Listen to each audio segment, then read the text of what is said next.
السلام عليكم متابعينا الكرام. المعطيات الأخيرة التي حقق فيها المغرب مكاسب في ملف وحدته الترابية، خاصة بعد القرار الأممي الأخير، دفعت كل من الجزائر وجنوب إفريقيا أكبر الداعمين لجبهة البوليساريو إلى عقد اجتماع من أجل إعادة ترتيب أوراقهما لبحث عن خيارات بديلة ونهج خطة جديدة في التعاطي مستقبلا مع النزاع المفتعل حول قضية الصحراء المغربية. وفي هذا الصدد كانت قضية الصحراء المغربية والقرار الأممي الأخير بشأن النزاع المفتعل حول الوحدة الترابية للمملكة أحد النقاط التي تطرق إليها عمار بلاني الأمير العام لوزارة الخارجية الجزائرية خلال استقباله بليليزي دي مازيتلا سفير جنوب إفريقيا بالجزائر، حيث تركزت المباحثات على قضية الصحراء، وأكد الطرفان دعمهما الثابت للنضال العادل للشعب الصحراوي حسب تعبيرهم.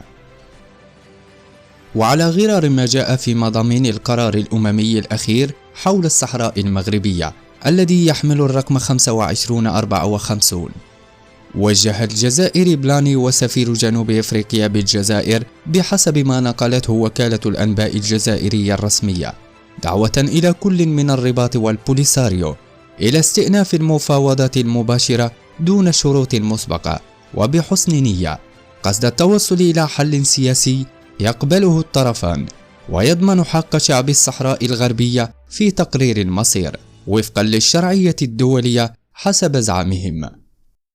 وترتبط الجزائر وجنوب إفريقيا بعلاقات متميزة، وتعملان بشكل دائم على تنسيق مواقفهما بخصوص القضايا الإفريقية، وعلى رأسها قضية الصحراء، حيث تقود البلدان التيار الإفريقي المساند لجبهة البوليساريو داخل الاتحاد الإفريقي. وقرر مجلس الأمن التابع للأمم المتحدة يوم الخميس تمديد ولاية بعثة مينورسو لمدة عام، مع تأكيده مرة أخرى على سمو المبادرة المغربية للحكم الذاتي لتسوية النزاع الإقليمي حول الصحراء المغربية. وجددت الهيئة التنفيذية للأمم المتحدة في هذا القرار دعمها للمبادرة المغربية للحكم الذاتي التي قدمها المغرب في سنة 2007 باعتبارها أساسا يتسم بالجدية والمصداقية، كفيل بإنهاء النزاع الإقليمي حول الصحراء المغربية، كما نصت على ذلك قرارات مجلس الأمن.